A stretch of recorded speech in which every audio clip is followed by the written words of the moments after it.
Breeze, Capitão.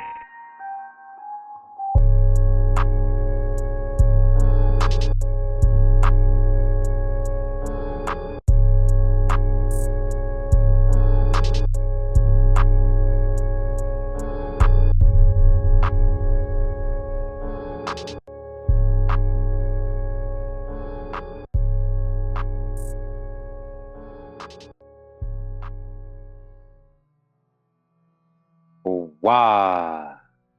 Hey, much love and respect. Pura vida, mi gente. Thanks for being here. Once again, appreciate you guys taking the time to be here. And so today we're just going to get started. We're going to be talking about the real origins of the zombie word and stories, the background behind that. Real quick, I'm going to read from this article right here. It's called Signifying Zombie or Zombies, Hollywood, Haiti, and the Humanity of the Living Dead by Mark DeYoung from December 2015. We got this from the website academia.edu. From movies and TV to video games and flash mobs in public spaces, zombies seem to be everywhere. Zombie culture and tech seem to proliferate and spread like the zombie character within them. No space is safe from the infiltration of zombies, and this includes the academy. Not only has much ink been spilled and analyzed in the psychosocial, political, and literary dimensions of zombie culture, but the term itself has been appropriated as a kind of analytic category deployed in such constructions as zombie capitalism, zombie politics, philosophical zombies, and zombie categories, to name a few. The issue of where zombie comes from is, however, seldom raised, and even more rarely is it robustly engaged.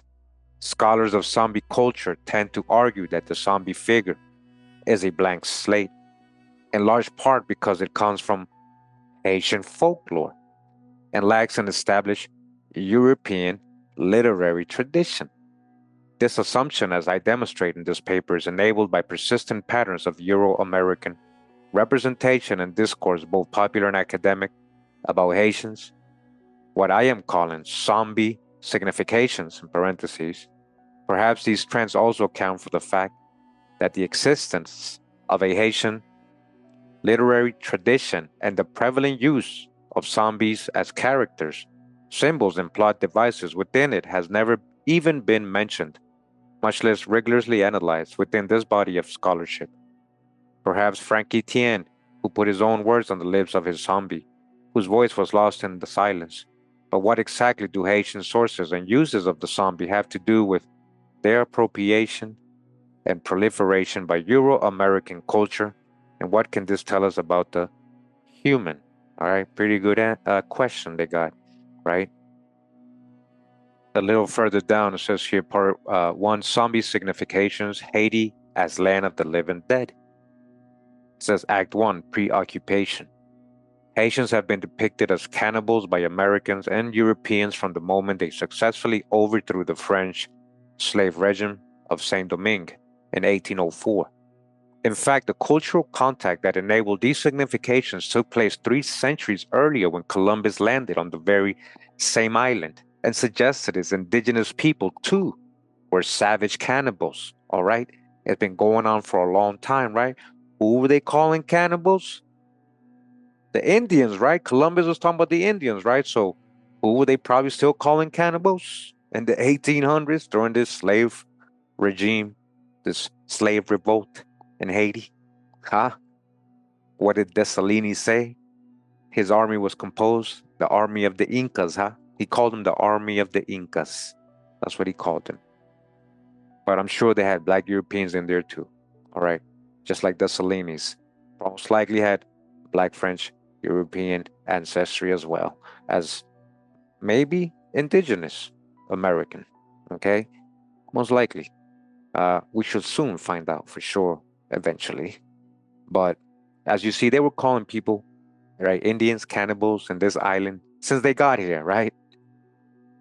All the way up to when this happened.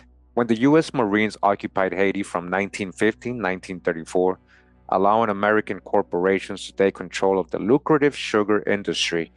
More disturbingly, the They reintroduced forced labor for the first time since the 18th century by conscripting Haitian peasants to build roads and infrastructure without compensation. It was during this exchange the zombie entered American culture, giving rise to new image of Haiti as land of the living dead. Cheraki points out that the link between voodoo and the slave uprising that culminated in Haitian independence led many Americans, fearful that the contagion, listen, of insurrection would spread to the mainland to increasingly link voodoo to cannibalism. So you guys understand the background of who were the real zombies. We're talking about the slave revolt. People were, going against their oppressors, and that's why they were so fearful. And they revolted, and they came out of nowhere, and they were so horrible to the plantation owners or the so-called Europeans or so-called whites, right? And they didn't want that idea to spread, that idea of rebellion.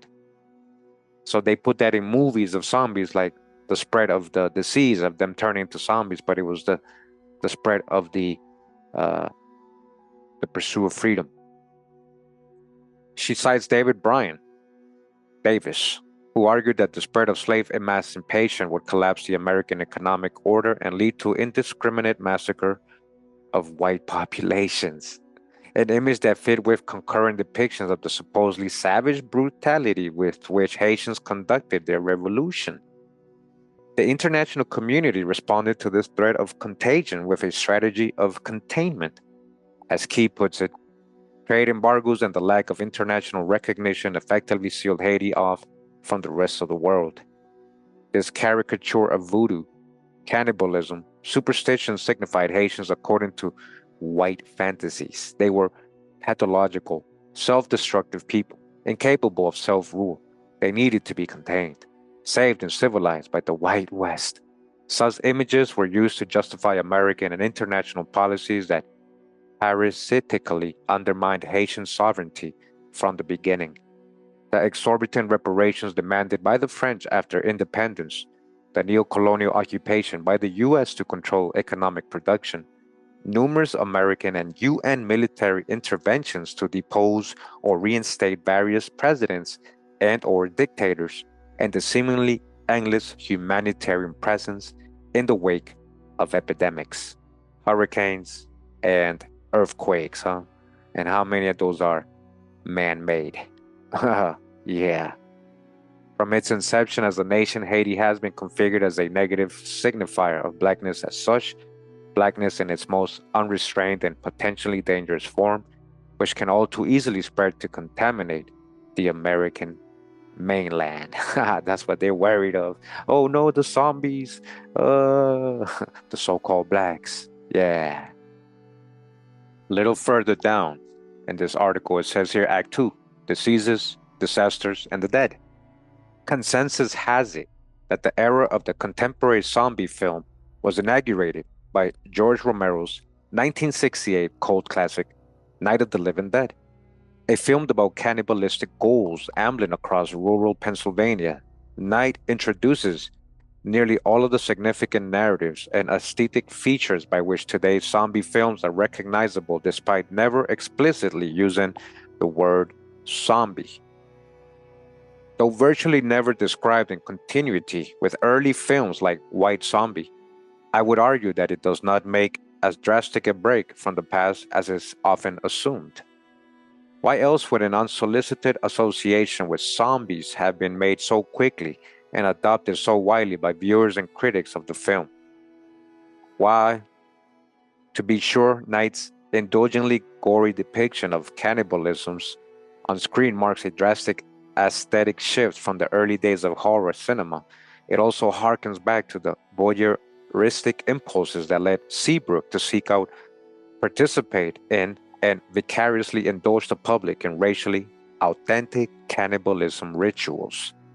The superimposition of the cannibal and the zombie does not diverge so much as it takes the aesthetics of contamination, contagion, and containment to unprecedented graphic extremes.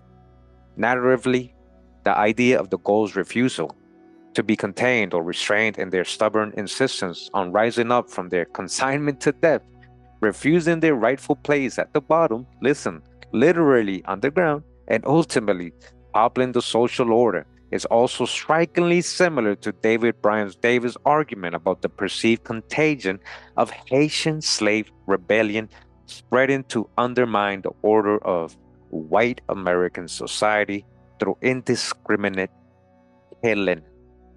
All right, you guys understand the background? All right, so we're gonna move on. We're gonna read from this book right here. Pretty good book here. We're gonna be reading from.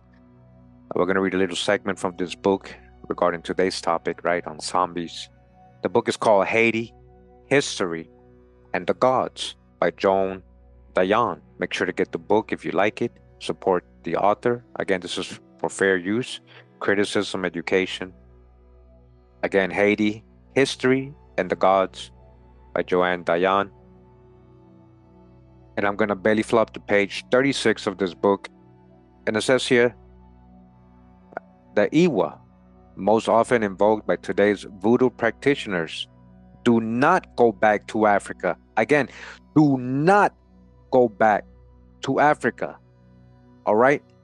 Do not go back to Africa. Rather, they were responses to the institution of slavery. And it was happening here in the Americas. So related to the Americas, not back to Africa. To its peculiar brand of sensuous domination is a product of what happened here, the slavery that happened, the servitude that happened here to the people of the Americas in colonial times. A historical streak in these spirits, entirely this side of metaphysics, reconstitutes the shadowy and powerful magical gods of Africa. That's the hijack. Again, remember, we gotta, dodge the hijack, be ready in this book, especially.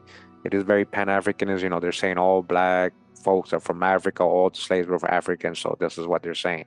But all these slaves could be talking about their specific gods or God, deities, prophets, ancestors, not necessarily gods. This is their interpretation, right?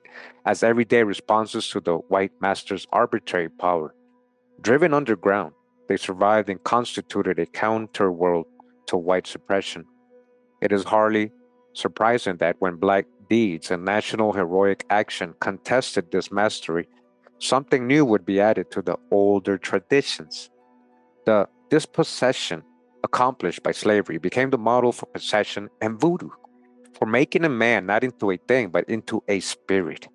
In 1804, during Dessalines' massacre of the so-called whites, the ones in power, the status, Jean Zombi, listen, Jean Zombi, a mulatto of Port-au-Prince, a mulatto, isn't mulatto supposed to mean he's half white? It's supposed to mean he's half right? Supposedly. Or it could mean on something else, right? But again, in this book, they want us to think he's half white, half, so-called African, right? But mulatto, very important, right? So he's not even, he might be a light-skinned brother, right? A mulatto looking of Port-au-Prince, Haiti, the capital.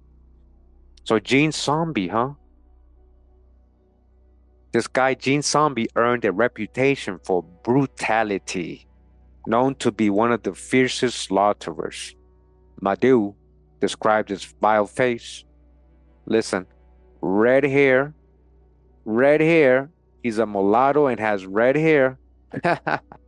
Jean Zombi, the guy they're portraying literally the word zombie and what he did over there during that revolt to the so-called whites is where they get the idea of zombies killing so-called whites in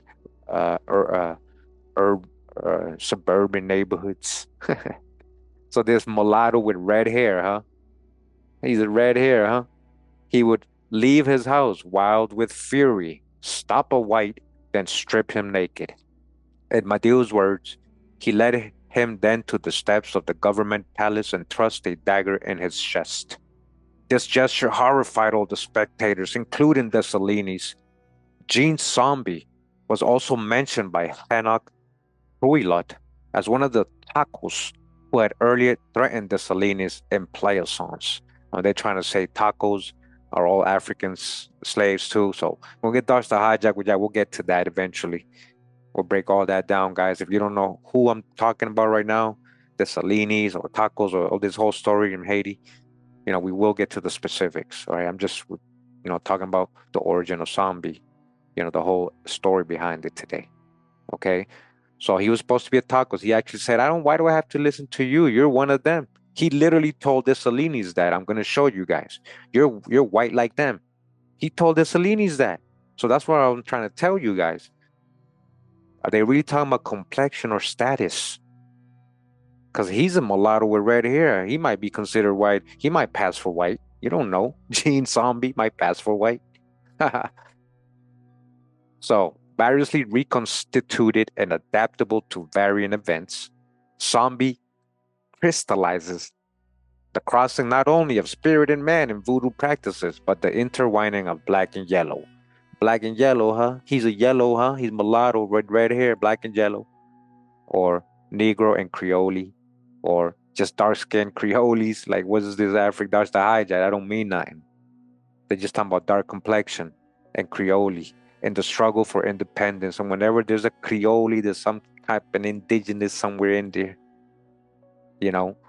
Black and yellow, huh? Black and yellow, huh? Black and yellow coming together for independence. The ambiguities of traditions, redefined by changing hopes, fears, and remembrance, are exemplified by the brief mention of Gene Zombie in the 1950s by Milo Rigard in La Tradition Voodoo et le Voodoo Haitian. Gene Zombie is one of the most curious prototypes of voodoo tradition. He was one of those who, on Dessalines' order, massacred the most whites during the liberation of Haiti from the French. Joke, you guys hear that? That's why zombies became notoriously known and these creatures to be afraid of. But they wanted the word zombie to be portrayed as a negative thing, guys. You guys understand? This is the guy who supposedly killed the most people, opposition in Haiti. He had the most numbers of body counts. Okay, you guys understand? So his name had to be made notorious, had to be put on a negative vibration. And that's what they did. That's basically what I'm trying to show you. All right. Gene Zombie is actually one of the most influential mysteries of the voodoo pantheon. As Iwa, he belongs to the Peto rite. So he became part of one of their gods, you see? These are your gods. He became one of the voodoo gods. According to the anthropologist Melville Herskowitz in the Homian legend, the zombies were beings without souls, whose death was not real but resulted from the machinations of sorcerers who made them appear as dead, and then, when buried, removed them from their grave and sold them into servitude in some faraway land. All right, according to the anthropologist Herkowitz, huh? Herkowitz the Chaser, huh? But we had stories like that. We had legends and oral mythology traditions passed along here in America of people waking up from the dead, necromancy, things like that. Like I've read a part of it in my Black Panther video, in the old one. You guys remember? But that doesn't mean that because that all this stuff originates only in Africa. That's what I'm trying to say, guys. Born out of the experience of slavery, the sea passes from where? From other parts of America or Europe to the New World or to other parts of America, and revolution on the soil of Saint Domingue. The zombie tells the story of colonization, all right? That's what zombies are. Zombies are rebelling against colonization. And they made you think these were monsters and ghouls, and it was you, the so-called black man, they were trying to depict. An especially important definition is that of Moreau de Saint-Méry, who presents for the first time in writing the night world of what he names revenants, spirits, loups-garous, vampires, and zombies, which he defines as Creole word that means spirit, revenant. The name zombie once attached to the body of Jean, who killed off whites and avenged those formerly enslaved, revealed the effects of the new dispensation. Names, gods, and heroes from an oppressive colonial past remained in order to infuse all ordinary citizens and devotees with a stubborn sense of independence and survival. The undead zombie, recalled in the name of Jean Zombie, thus became a terrible composite power, slave turned rebel, ancestor turned Iwa, an incongruous demonic spirit recognized through dreams, divination, or possession. All right. So what came first, his name or, him being a god in the voodoo? His name. They got the zombie from him. They didn't get zombie. They didn't give him that name. It's almost like they're trying to say they gave him that name. No, they got that word from him. In contemporary Haiti, however, the zombie calls up the most macabre figure in folk belief. No fate is more feared. The zombie, understood either as an evil spirit caught by a sorcerer or the dead alive zombie in flesh and bones, haunts Haitians as the most powerful emblem of apathy, anonymity, and loss. Maya Deren locates the terror incited by the zombie not in its malevolent appearance, but in the threat of conversion projected by this overwhelming figure of brute matter. While the Haitian does not welcome any encounter with a zombie, his real dread is that of being made into one himself. This incarnation of negation or vacancy is as much a part of history as the man Jean Zombie. All right, we're talking about real history here. In Guadeloupe and Martinique, zombie simply means evil spirit.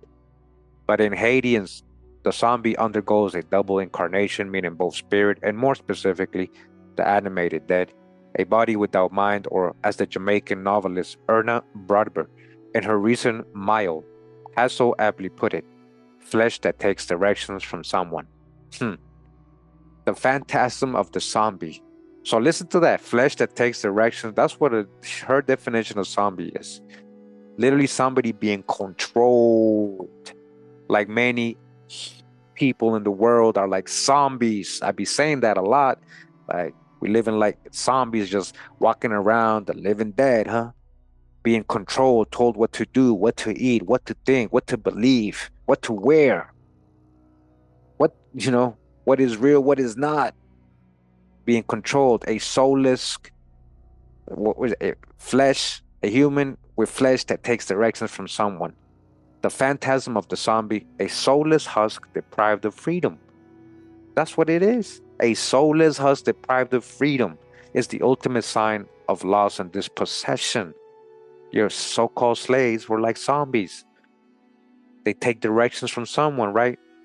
Soulless people deprived of freedom because they made soulless, because they try to strip them of all their beliefs and all their culture and their identity and their land. In Haiti, memories of servitude are transposed into a new idiom that both reproduces and dismantles a 20th century history of forced labor and denigration that became particularly acute during the American occupation of Haiti. As Haitians were forced to build roads and thousands of peasants were brutalized and massacred, tales of zombies proliferated in the United States. The film White Zombie, 1932, and books like William Seabrook's The Magic Island, 1929, and John Huston Craig's Black Baghdad, 1933, helped to justify the civilizing presence of the Marines in barbaric Haiti. This reimagined zombie has now been absorbed into the texture of previous oral traditions, structurally reproducing the idea of slavery in a new context.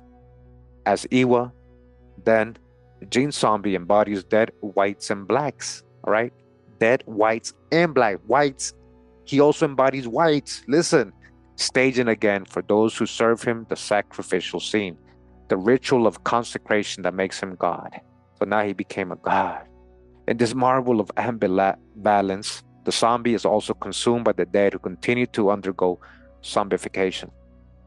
In Un Arxiel por l'Occident Christian in 1967, René Depestre summons Captain Zombie, who consolidates the pieces of history preserved in the name.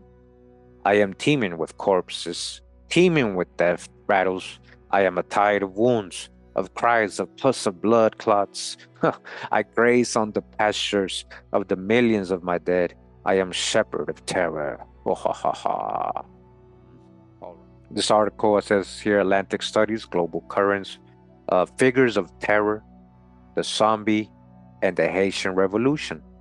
Raphael Horman, all right? Raphael Horman. The figure of the zombie, in combination with allegations of cannibalism, has been prominently employed as such a Gothic trope of horror and terror to demonize Haiti, and particularly its African Caribbean religion as black savage practice. All right, that's the hijack with the African added here. Okay, as Michel Laguerre asserts, North Atlantic discourse has consistently identified the country with voodoo, meaning cannibalism, zombie, and the backwardness of its supposed cannibal practice. By engaging with the discourse of the zombie from its inception, I want to trace the role the figure of the zombie has played in the demonization of Haiti, its revolution, and its inhabitants, and explore whether it could be considered a key trope of the Haitian Gothic. All right, so basically, like we were saying, this is what they were trying to do by creating this whole zombie creature, is literally make the Haitian Revolution and the Haitian slave uprising into a bad thing.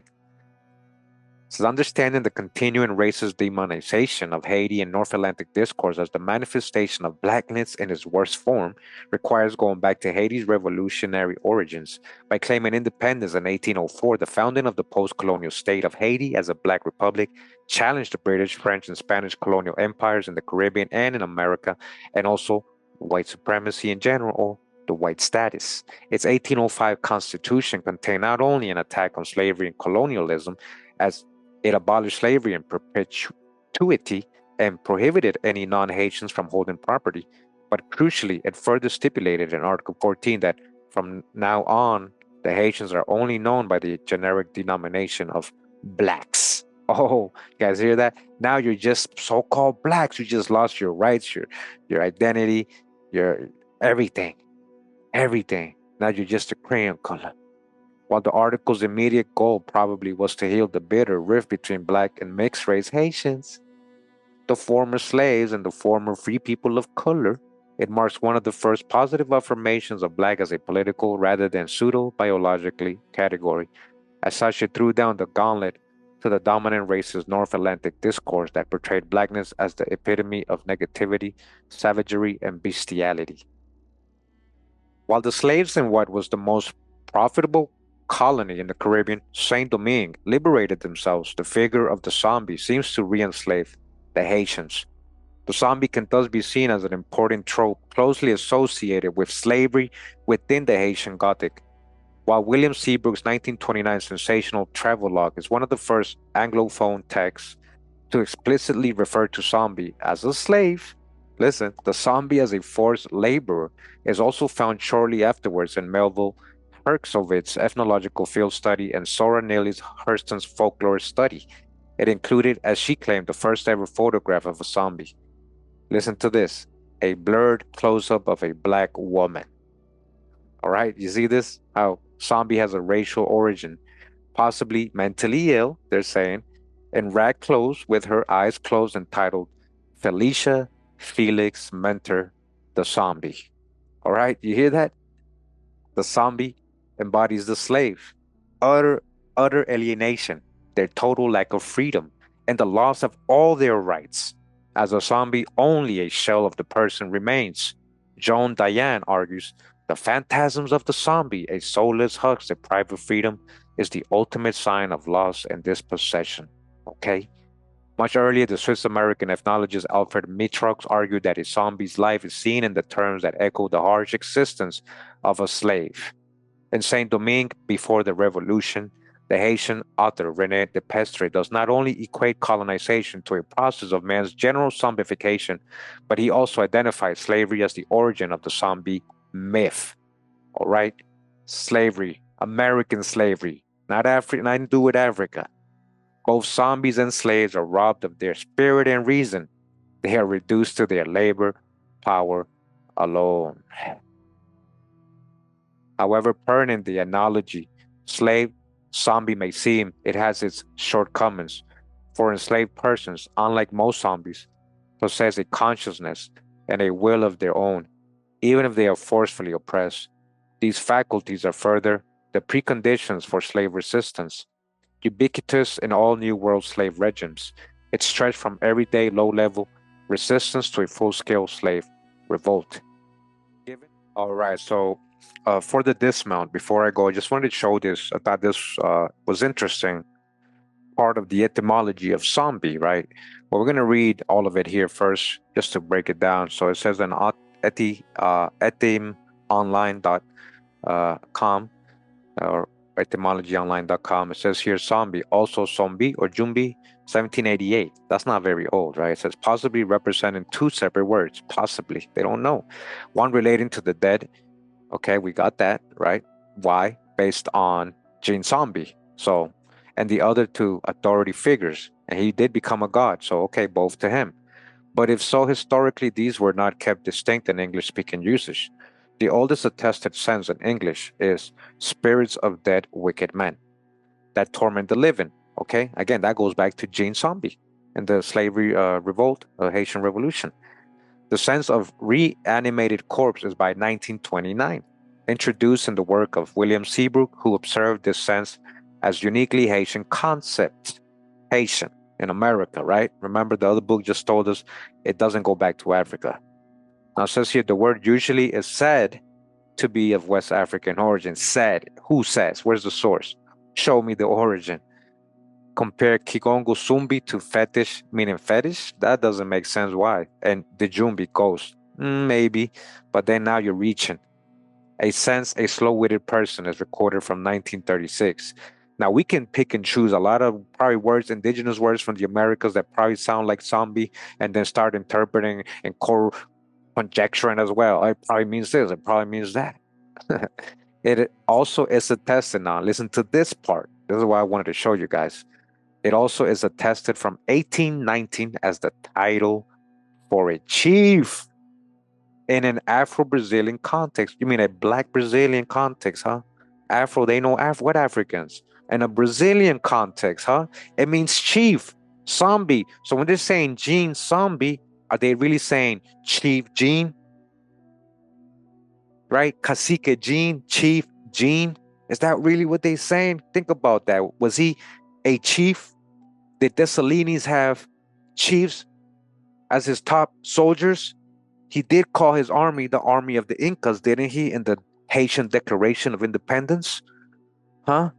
I said, this is said to be derived from the Angolan Kimbundu. It is said. Again, who said? Nazambi deity.